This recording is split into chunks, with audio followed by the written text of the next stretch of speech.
Hey there, YouTube. It's your boy, Wayne the Train again. And this is another episode of that Road to 315 bench press. Today is my upper shoulder, upper back day.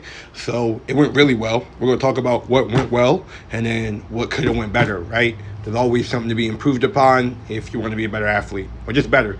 So you see me here starting off with some weighted pull-ups. There is 30? Either 30 or 35 pounds around my waist. I am doing small reps, low rep numbers. Wow, how to get that out? 3 reps, and I did a couple of minor rep sets. So I would take about 10, 20, 30 seconds, and I would do another 3 reps, and then that would be one set. And as I got more into the workout, I might have added another minor rep set into it. Used to be really good at weighted pull-ups, and so I'm just trying to build that strength back up and kind of build that adaptation, right? I let it fall by the wayside, and if you don't do something for a while, you don't get good at it, right? So I'm trying to practice. I go all the way down, get that full stretch. That's one of the best parts of the exercise, and I try to come all the way up. I felt like I was cheating those reps, so I kind of added a little pause, just an isometric pause for a couple of seconds at the top.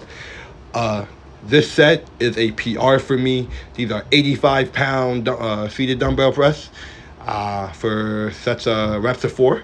I did about 3 sets across, so the same weight, 4 reps, all the way down, all the way up. I tried to touch my shoulders when I came all the way down to get a full stretch, and I kind of just took my time, right? Especially when I'm dealing with a heavy, challenging weight for the first time. A little trick I like to do is just add a couple second isometric hold at the very top position, just because, hey, just handling that weight a couple seconds longer is going to make you stronger. It's going to lead to a little more adaptation at the end. And immediately after my press, I went into a stretch, just did some shrugs, let my arms hang all the way down, pull them all the way up. They felt how they look, complete agony, but whatever, man. We'd do anything to get stronger. So my first couple sets of this day is just back and forth between some kind of pull and some kind of press that kind of mimic each other, right?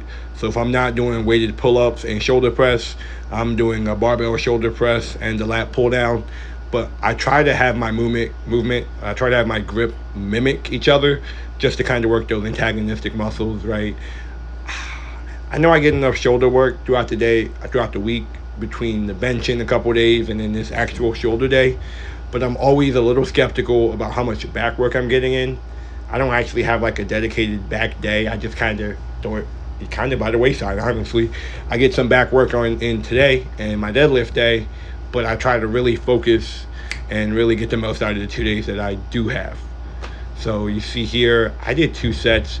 These are honestly so humbling because I used to be able to do them with 90 pounds strapped around me. And I know I can. It's just a matter of building up that resistance and just banging it out. So like something that went good today was, the reps were hard across almost everything, I would say.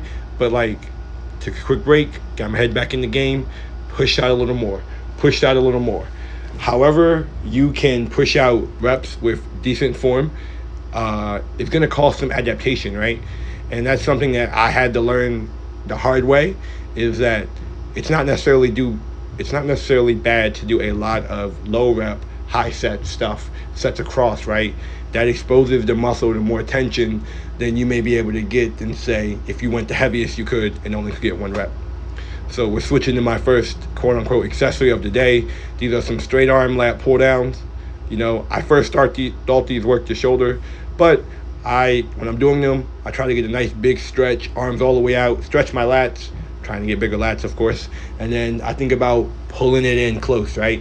I'm trying to pull it to my hip, keep my arms straight, use my armpit muscles, my lats. I'm trying to engage that mind-muscle connection, because your lats are not only a big part of pulling, so they're important with your back, but they're an important part of a proper bench setup, right? You hear a lot of people say you should feel like when you take the weight off, you are rowing into you, and that's why I feel I need bigger lats, bigger back. You saw me pulling it behind the neck. I just like to get a nice stretch back there, work those muscles a little bit, squeeze. Kind of even adding a couple second hold, kind of pulling that bar behind my neck. Because if you ask me, and if you think, look, it kind of feels like scapular retraction, like when you need to pull your shoulders together and back down when you're benching. And so, hey man, These days, this program, what I'm doing now, is all oriented to give me a stronger bench press setup, a better bench press technique, and more strength in the bench. So that's what I do. Switch grips. When I started first, I did a wide grip, which is useful, but at this point, after all that pulling, my lats were a little tired and they were easier to feel. And hey man, I like to experiment with my workouts, and I realized that putting my hands close together like that, and even like letting my hands come above my head, kind of dipping my head under my tricep, allowed me to get a really big lat stretch. And we know a stretch with tension and resistance is what's going to help you grow. Here's another set of those 85-pound dumbbell presses. Man, those are really hard. I was going for like sets of 5, and they were really hard. They took it out of me. But like, it's good, right? Like, this is what's going to cause adaptation. I couldn't get a set of 5, so I did multiple sets of 4. So next time, if you add up my total tonnage, total reps, they may not have been straight sets, but I did 12 reps of an 85-pound seated press. So theoretically, maybe it's not how this works. Next time I should be able to handle more, or handle maybe even 2 sets of 6. But came down, they were heavy, they kind of rocked my world. You're gonna see me switching to some seated rows. This is another experiment. I'm just trying to find something to hit my back a little better, a little more. I feel like the pull-ups and the lat pull-down have me covered. I feel like I've overused the lat pull-downs a little bit, and I feel the pull-ups a lot on my outer torso, so like my lats down to my obliques, and maybe at the top, but not like my whole back. I tried experimenting with these. It's not a bad thing to do in your workout. You know, you don't want to do too much, right? You need to have repetitive things that you can improve upon, and so variation is good to a degree. But these weren't it. These were not it. So I only did 1 set.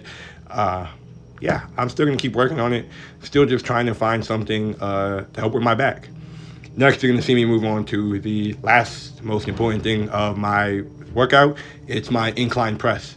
And that bar moved smooth as butter today. Like, it felt good.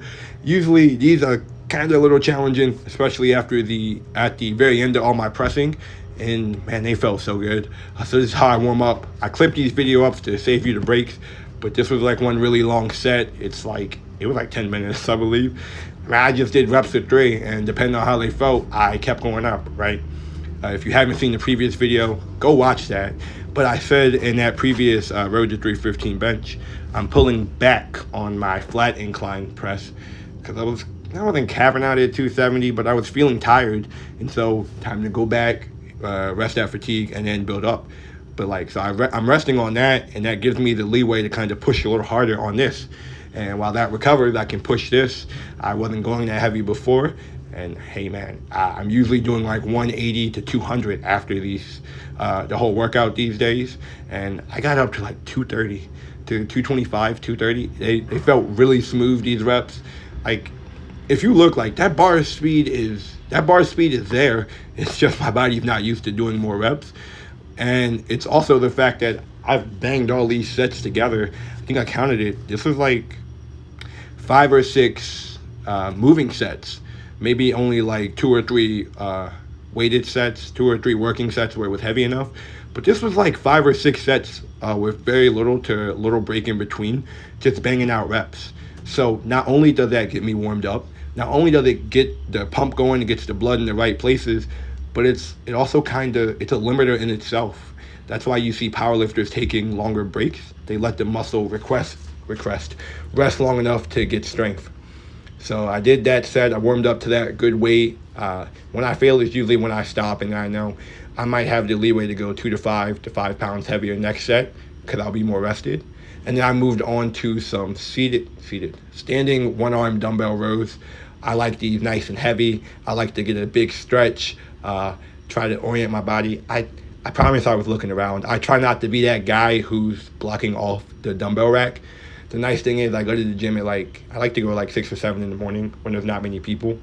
But back to the set, I was just banging out heavy sets. The first 2 were about 10 reps, just because it's a little heavier, so I don't want to fool myself into thinking I'm stronger than I am. But after I do, those heavy sets at 10, and then I kind of work my way down to about 6 and to 5 reps. But back to that, I tried to keep it antagonistic muscle. So I did row, incline, row, incline, row, incline. Here are my heavier sets. See, like, very still for being tired at the end of the day. My ass is staying on the seat, excuse my language. I'm using leg drive. My feet are turned out. I'm pushing into that bench.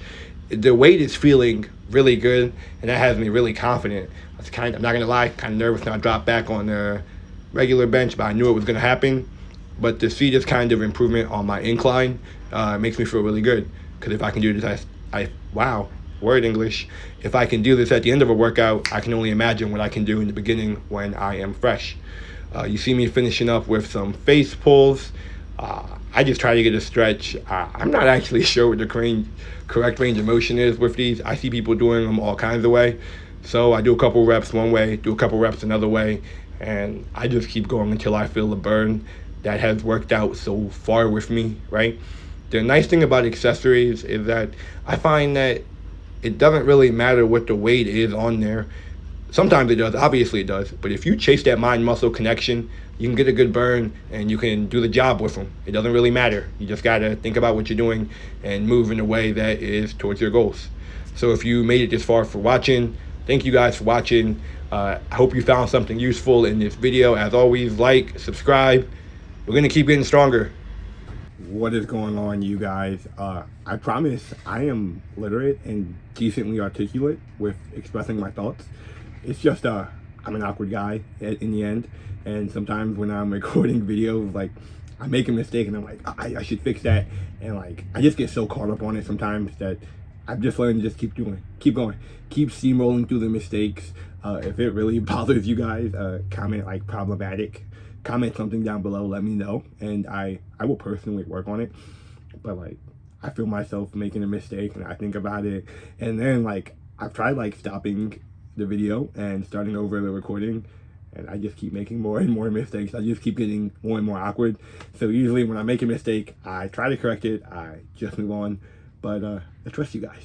You guys are smart, strong people, so I hope that you understand what I'm saying. Still getting that point across, but yeah, I'm pretty sure I'm always going to be awkward at the end of the day.